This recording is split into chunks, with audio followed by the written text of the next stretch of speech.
Hey, sweet family. I love and miss all of you so much.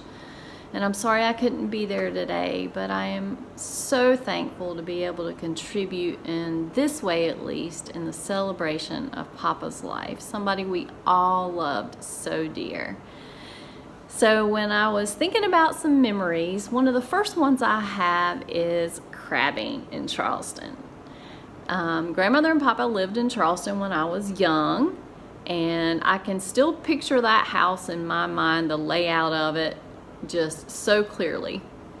But what Papa would do, there was like a marsh down at the end of the street, and so he gathered the equipment, the string, the chicken necks, the nets, and we headed down. And so that's where he taught me to crab. We put the chicken neck on the string, threw it out in the water, pulled it in very slowly so the crab doesn't come off the string, wait, feel a tug, pull it in a little bit more till you can see the crab, and then scoop it up with a net.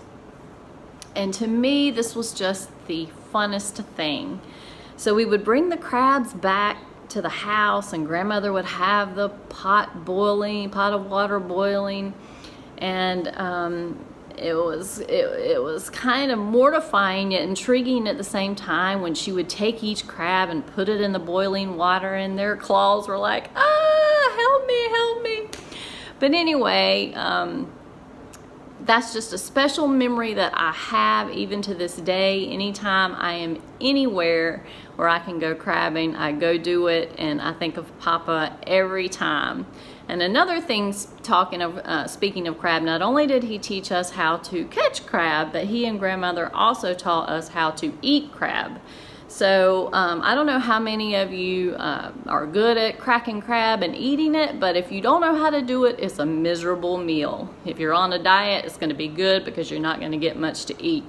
But the seafood places that have all you can eat crab legs hate to see the Cross family coming, because we can tear up some crab legs. So anyway, that's the crab leg story. Another thing is, and I didn't know this until later, is that Papa, when I was young, he was worried about my hands, because my hands are just, unlike other parts of me, are very small. My fingers are short and they're just little, and so every time I was around Papa, he would take my hands and just kind of look at them, so intently like he does. And I didn't really think anything of this, but Mom told me later that he was just worried because they were a little too small. He thought my growth might be stunted or something. But even though some may argue, I think I turned out okay. So when they were here living with us in Union County, that's the time my kids were young, and we did spend a lot of time with them, but nothing, and there were memories, but nothing really sticks out, so to speak. But anyway, so I just want to fast forward to, the last few years and just what Papa kind of exhibited to me, and as a man. Here's a military man, and strong, fought for his country. In his later years, he just softened. I mean, he was just the sweetest, kindest man, and his eyes, when he looked at you, it's just like he could see into your soul. I remember a conversation that I had with him, and it's only been a few years ago. I was going through some difficulty, and his mind was totally still there, and he asked me a very serious question, and he looked me straight into the eye, and he was waiting on my response, and I gave it to him, and he just, he said okay, and he just embraced me. And so I think about Papa, I think about his eyes, and I think about how he did just kind of look into your soul when he looked at you. and he wanted to know about how you were doing. And he would, when I go back to the hands with him holding my hands and kind of looking at him, he did the same thing even in these last years.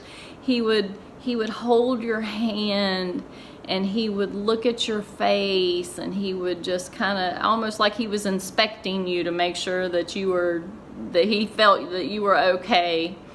And to me, that was just the most precious thing. And speaking of hands again, I can't think of a place on Papa's body, his head, his arms, his hands, everything was just so soft. And I just can't, it wouldn't be right if I didn't take this opportunity right now to thank Linda for all she has done for Papa. She is truly an angel on this earth. And one of the things I tell people that is so special to me is that even though he was in his 90s, she always kept him engaged. I remember the morning crossword puzzles, and Papa, what do you want for lunch? And Papa, or Daddy, what do you think about this? Daddy, what do you think about that? And so it was just so awesome to me that she kept him engaged. Even the last video that I saw that was to Margie and Mom, of him in the bed, and he's just answering her, saying Linda was saying, I think, that they were going to go to bed, and he's like, well, okay. And she said, they're sending you smoochies, and he's like, well, I'll receive them, or something like that. And then he's just like, I mean, it was just precious. And so Linda, thank you for all that you did. You have certainly earned your angel's wings, and we just love you and appreciate you for all of that. And speaking of smooching, that's another thing about Papa, is he loved to get you on the kisser. I mean, it wasn't just a little hug and release, it was right on the lips. And so that's just another sweet memory I have about Papa. But I would just like to say, you know, that Papa, he was just a kind, gentle, loving man, and he loved us all so very sweetly with all of his heart. And I just want to, when I think about him, I think of kind of like the fruit of the Spirit. So Galatians 5:22-23 says, but the fruit of the Spirit is love, joy, peace, forbearance, kindness, goodness, faithfulness, gentleness, and self-control. And so I think Papa exhibited all these things. I would say his fruit tree is pretty full. And even though this is a day filled with mixed emotions, we're sad because of the finality of not having him here any longer, but we celebrate that we had him for so long, and that he is finally free of his earthly suffering and is in heaven with his Maker and his bride. And I am so thankful for that. And I just know that when he got up there, he found Grandmother, and he said, may I have the first dance of eternity in paradise with you. So everybody, today, let's be happy and celebrate the life, the love, and the legacy of Papa Hal. I love you guys.